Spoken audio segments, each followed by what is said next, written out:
Now, there's no question that asthma, like autism, is just exploding throughout our population. And nobody's really sure where it's coming from. When I was a kid, I never heard of asthma. It just wasn't there. Neither was autism, and it's just exploding throughout our population. Is asthma the result of some of the toxification of our food and medicine and environment? Probably.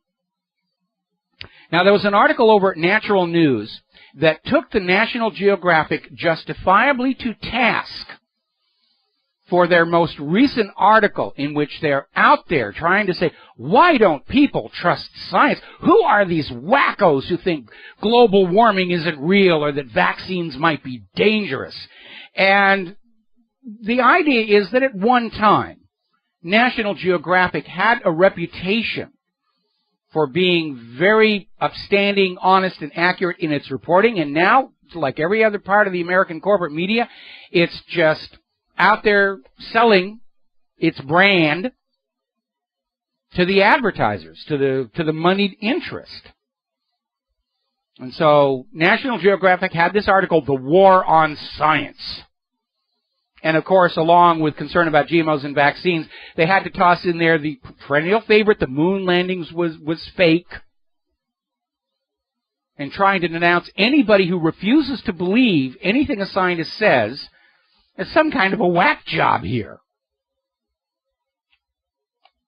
Now, I come from a science background myself. But through the years, I have seen science. You've seen science get hijacked and distorted and corrupted for political or economic gain. Or they just make goofs. Yes, a diet soda in mid-morning is good nutrition. A candy bar is actually good for you. Why should we not blindly trust science? Well, alchemy for one, phlogiston chemistry for another. Prior to the 14th century, astronomers were convinced the Earth was the center of the universe because that's what the church wanted. And they spent hundreds of years of scientific research in universities on the theory of epicycles, which holds the record for the longest-running scientific goof in all of history.